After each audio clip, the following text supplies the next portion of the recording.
जी बिस्मिल्लाह रहमान रहीम।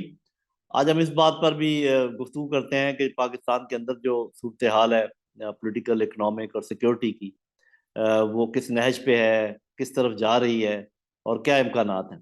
बड़ी खुश आइंद बात है कि इलेक्शंस की तारीख का ऐलान हो गया है और इसका सेहरा साफ ज़ाहिर है जाता तो सुप्रीम कोर्ट को है। लेकिन हम सदर ममलकत और इलेक्शन कमीशन के भी ममनून है कि वो किसी एक तारीख के ऊपर मुत्तफिक हो गए और आगे मामला जो है ना अभी चलने के इम्कानात वाज़े हैं, खासकर जब सुप्रीम कोर्ट ने ये कहा है कि कोई भी शख्स या कोई भी इदारा या कोई इस किस्म की बात ना करे जिससे कोई अभाम पैदा हो कि ये इलेक्शन अब ज़रूर होंगे, होने चाहिए। और सबकी हम सब इसकी तायद करते हैं। लेकिन इलेक्शन से पहले जो माहौल होना चाहिए जिसमें तमाम पार्टीज को इजाज़त हो, आज़ादी हो कि वो अपने जलसे करें और अपने लोगों को जमा करके उनको बताएं, अपना मैनिफेस्टो बताएं, वो टीवी पर आएं, अपना मैनिफेस्टो बताएं, और जिनकी लीडरशिप है उनको बराबर के मौके दिए जाएं कि वो बातचीत कर सकें। तो वो अभी तक उसके आसार नज़र नहीं आ रहे।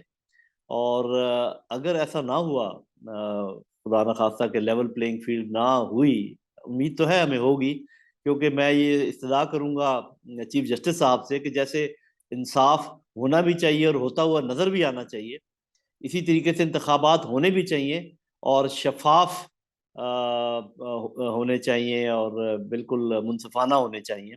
उसको भी वो इंश्योर करें। और अगर ऐसा खुदा न खास्ता ना हुआ, तो फिर यह है कि ना तो इस रिजल्ट को कोई बैरूनी ताकत मानेगी, ना ही अंदरूनी तौर पे अवाम मानेंगे। तो मेरी ये राय होगी और मेरा एक किस्म का आप यूं समझें कि मैं ये कहूँगा, जो फैसला साज है, साहब इस वक्त इंटरिम हुकूमत है, कि वो दो तीन काम जरूर करें। नंबर एक, जो पॉलिटिकल प्रोसिक्यूशन है उसको ख़त्म किया जाए। देखें, ये तो सबको नज़र आ रहा है ना कि अगर किसी भी एक शख्स के या किसी खातून के बार बार उनको रिलीफ मिलती है लॉ की तरफ से, अदालतों की तरफ से, और बार बार उनको फिर पकड़ लिया जाता है नए नए मुकदमे कायम करके, और ये सब कुछ हो रहा है इस इंटरम सेटअप के दौरान, तो फिर कौन इसका जिम्मेदार है? इस चीज़ को सोचने की ज़रूरत है। तो ये अपने आप को, जो मौजूदा वजीर आजम है इंटरम सेटअप के, वो अपने आप को अलग नहीं कर सकते सारे मामले से। उसके अलावा फिर जो हमें नज़र आ रहा है कि लोग गायब हो जाते हैं, उसके बाद सामने आ जाते हैं और फिर आके बयान देते हैं।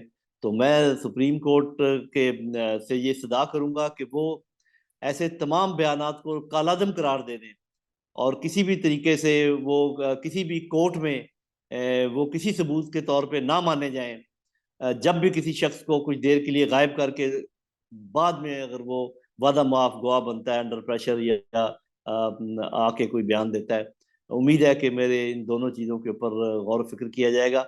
लेकिन आपने देखा कि थोड़ा सा डॉलर में इस्तेकाम आया, गो कि अभी फिर डगमगा रहा है रुपया, लेकिन फिर भी बेहतर है पहले के मुकाबले में। जो हमारी मार्केट है वो बहुत तेज़ी दिखा रही है, उसमें तेज़ी का रुझान है। लेकिन अभी तक हमें कोई जो वादे किए थे मुल्कों ने यहाँ पर इन्वेस्टमेंट के, वो इन्वेस्टमेंट नज़र नहीं आई है। अगर कोई है तो ज़रूर चाहिए हुकूमत को कि उसका बयान करे, बताए कि इतनी इन्वेस्टमेंट आ गई है। और इसी तरीके से अभी हमारी बातचीत आईएमएफ के साथ भी शुरू है। मेरा अपना अंदाज़ा ये है, अल्लाह करे कि गलत हो, कि आईएमएफ भी इंतज़ार करेगी अगले इलेक्शंस का, पता चले कि कौन किससे बात की जाए।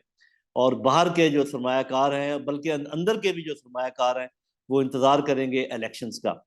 और इलेक्शंस अगर फेयर और ट्रांसपेरेंट ना हुए और गहरे शकूक व शुबहात का शिकार हो गए, तो तब भी हालात पाकिस्तान के नहीं बदल पाएंगे। पाकिस्तान के हालात बदलने का एक ही तरीका है कि इलेक्शंस का इनकाद हो।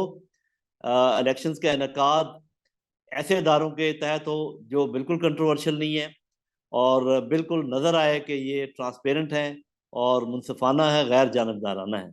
हम इसका इंतज़ार करेंगे। इसी के बाद इंशाल्लाह पाकिस्तान तरक्की करेगा। बहुत शुक्रिया।